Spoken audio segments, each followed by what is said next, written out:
Excel PU college ಗುರುವಾಯಿನಕೆರೆ, ಕರ್ನಾಟಕದ number 1 PU college. Admissions open now. ಹೃದಯಾಘಾತ ಇತ್ತೀಚೆಗೆ ಹೆಚ್ಚಾಗಿ ಕಾಡ್ತಾ ಸಾವಿನ ಉಡುಗೊರೆಯನ್ನ ನೀಡ್ತಾ ಇರೋ ಮೃತ್ಯುರೂಪಿ ಸಮಸ್ಯೆ. ರಾಜ್ಯದಲ್ಲಿ ಮಹಾ ದುರಂತವೊಂದು ನಡೆದು ಹೋಗಿದ್ದು ಒಂದೇ ಆಸ್ಪತ್ರೆಯಲ್ಲಿ 24 ಗಂಟೆಗಳ ಅವಧಿಯಲ್ಲಿ ಹೃದಯ ಸಂಬಂಧಿ ಸಮಸ್ಯೆ ಇದ್ದಂಥ 11 ಮಂದಿ ಉಸಿರು ಚೆಲ್ಲಿದ್ದಾರೆ. ಈ ಸರಣಿ ಸಾವು ಆತಂಕ, ಅನುಮಾನಕ್ಕೆ ಈಡು ಮಾಡಿಕೊಟ್ಟಿದೆ. ಜನರ ಹೃದಯ ಬಡಿತ ಹೆಚ್ಚಿಸಿದೆ.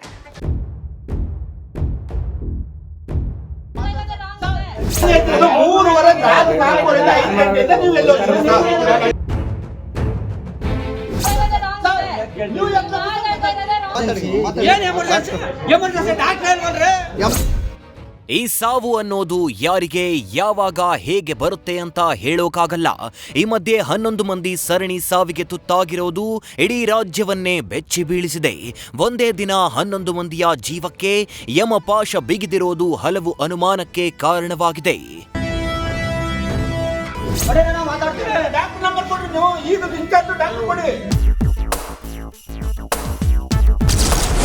ಮೈಸೂರು ಜಯದೇವ ಆಸ್ಪತ್ರೆಯಲ್ಲಿ 11 ಮಂದಿ ಸಾವು. 11 ಮಂದಿ ಸಾವಿನಿಂದ ಆಸ್ಪತ್ರೆ, ಇತರೆ ರೋಗಿಗಳಲ್ಲಿ ಆತಂಕ.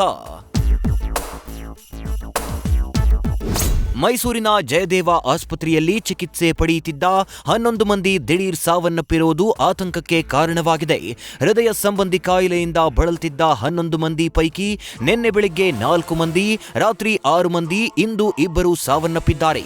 ಈ ಸರಣಿ ಸಾವು 11 ಕುಟುಂಬಗಳನ್ನ ತಲ್ಲಣಗೊಳಿಸಿದೆ.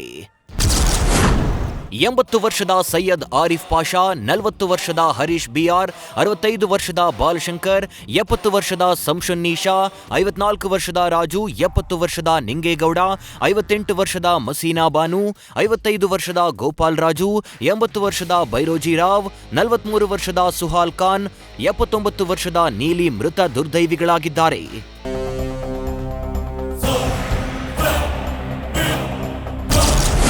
11 ಮಂದಿಯ ಸಾವಿನ ಬಗ್ಗೆ ಕುಟುಂಬಸ್ಥರ ಆಕ್ರೋಶ.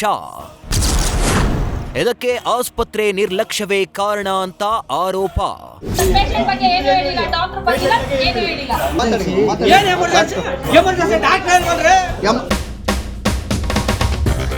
11 ಮಂದಿ ಸಾವಿನ ಬಗ್ಗೆ ಕುಟುಂಬಸ್ಥರು ಆಸ್ಪತ್ರೆ ವಿರುದ್ಧ ಆಕ್ರೋಶ ಹೊರಹಾಕಿದ್ದಾರೆ. ನನ್ನ ಕಣ್ಮುಂದೆಯೇ 5 ರಿಂದ 6 ಜನ ಸತ್ತಿದ್ದಾರೆ. ಇದಕ್ಕೆ ಹೊಣೆ ಯಾರು ಅಂತ ರೋಗಿ ಸಂಬಂಧಿಯೊಬ್ಬರು ಪ್ರಶ್ನೆ ಮಾಡಿದ್ದಾರೆ. ಅಲ್ಲದೆ ಆಸ್ಪತ್ರೆಯಲ್ಲಿ ಯಾರು ಇದರ ಬಗ್ಗೆ ತಲೆ ಕೆಡಿಸ್ಕೊಳ್ತಿಲ್ಲ. ಡಾಕ್ಟರ್ ನಂಬರ್ ಕೊಡಿ ಅಂತ ಕೇಳಿದ್ರೆ ಕೊಡ್ತಿಲ್ಲ. ಎಮರ್ಜೆನ್ಸಿ ಟೈಮ್ನಲ್ಲೇ ಡಾಕ್ಟರ್ ಇಲ್ಲ ಅಂದ್ರೆ ಹೇಗೆ ಅಂತ ಅಸಮಾಧಾನ ಹೊರಹಾಕಿದ್ದಾರೆ.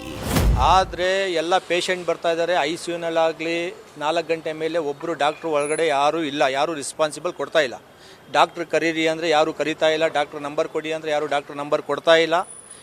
ರಾತ್ರಿ ನನ್ನ ಕಣ್ಮುಂದೆನೇ ರಾತ್ರಿಯಿಂದ ಬೆಳಗ್ಗೆ ಗಂಟ 5 ರಿಂದ 6 ಜನ ಸತ್ತಿದ್ದಾರೆ.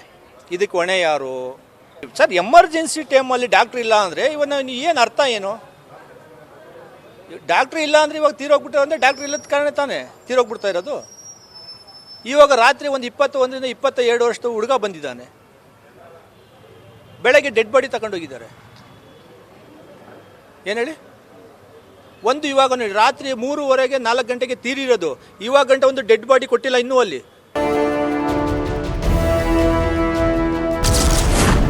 ರೋಗಿಗಳು ಅಡ್ಮಿಟ್ ಆದಾಗಲೇ ಸೀರಿಯಸ್ ಆಗಿದ್ರು. 11 ಮಂದಿಯ ಸಾವಿನ ಬಗ್ಗೆ ಡಾಕ್ಟರ್ ಸದಾನಂದ್ ಸ್ಪಷ್ಟನೆ. ಮೈಸೂರಿನ ಜಯದೇವ ಆಸ್ಪತ್ರೆಯಲ್ಲಿ 11 ಮಂದಿ ಸಾವನ್ನಪ್ಪಿರೋ ಬಗ್ಗೆ ಜಯದೇವ ಆಸ್ಪತ್ರೆಯ ವೈದ್ಯಕೀಯ ಅಧೀಕ್ಷಕರಾದ ಡಾಕ್ಟರ್ ಸದಾನಂದ್ ಸ್ಪಷ್ಟನೆ ನೀಡಿದ್ದಾರೆ. 11 ಮಂದಿ ಸಾವನ್ನಪ್ಪಿದ್ರಲ್ಲಿ ಎಲ್ಲರೂ ವಯಸ್ಸಾದವರು. ಅವರೆಲ್ಲ ಅಡ್ಮಿಟ್ ಆದಾಗಲೇ ಸೀರಿಯಸ್ ಆಗಿದ್ರು. ಇದನ್ನ ನಾವು ಅವರವರ ಕುಟುಂಬಸ್ಥರಿಗೂ ತಿಳಿಸಿದ್ವಿ. ಘಟನೆ ವೇಳೆ ನಮ್ಮ ವೈದ್ಯರು ಆಸ್ಪತ್ರೆಯಲ್ಲೇ ಇದ್ರು ಅಂತ ಡಾಕ್ಟರ್ ಸದಾನಂದ್ ತಿಳಿಸಿದ್ದಾರೆ. ಮೆಜಾರಿಟಿ ಆಫ್ ಪೇಷಂಟ್ಸು ತುಂಬ ಸೀರಿಯಸ್ ಕಂಡೀಷನಲ್ಲಿ ನಮ್ಮ ಹಾಸ್ಪಿಟ್ಲಿಗೆ ಅಡ್ಮಿಟ್ ಆಗಿದ್ದರು. ಬೇರೆ ಕಡೆಯಿಂದ ರೆಫರ್ ಆಗಿ ಬಂದಿದ್ದರು. ಏಜ್ ಆಗಿತ್ತು, 60-70 ವರ್ಷ ವಯಸ್ಸಾಗಿತ್ತು. ಅವ್ರು ಅಡ್ಮಿಟ್ ಆಗೋ ಟೈಮಲ್ಲೇ ಹಾರ್ಟ್ ಅಟ್ಯಾಕ್ ಆಗಿ ಸ್ವಲ್ಪ ತಡವಾಗಿ ಸ್ವಲ್ಪ ಹಾರ್ಟು ಆಗಲೇ ಡ್ಯಾಮೇಜ್ ಆಗಿತ್ತು. ಮೆಜಾರಿಟಿ ಆಫ್ ಪೇಷಂಟ್ಸು ಈ ಥರ ಕೆಟಗರಿ ಅವರೇ. ಅವ್ರಿಗೂ ಅಡ್ಮಿಷನ್ ಟೈಮಲ್ಲಿ ನಾವು ತುಂಬ ಸೀರಿಯಸ್ ಇದ್ದಾರೆ, ಉಳಿಯೋ ಸಾಧ್ಯತೆ ಕಡಿಮೆ ಅಂತ ನಾವು ಎಲ್ಲರಿಗೂ ಹೇಳಿದ್ವು.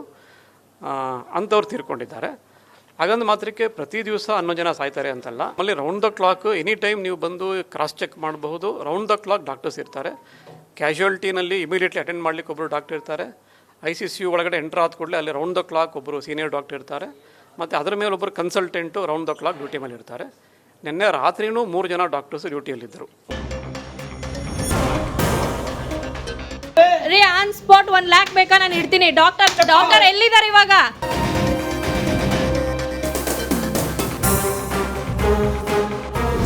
ಒಟ್ನಲ್ಲಿ 11 ಮಂದಿ ಜೀವಕ್ಕೆ ಒಂದೇ ಸಾರಿ ಯಮರಾಜ ಪಾಶ ಬಿಗಿದಿದ್ದು ಕೆಲಕಾಲ ಮೈಸೂರಿನ ಮಂದಿಯನ್ನ ತಲ್ಲಣಗೊಳಿಸಿದ್ದಂತೂ ನಿಜ.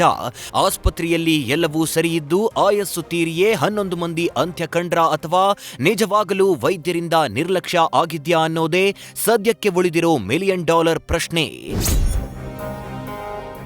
Ravi Pandavapura, news first, Mysuru.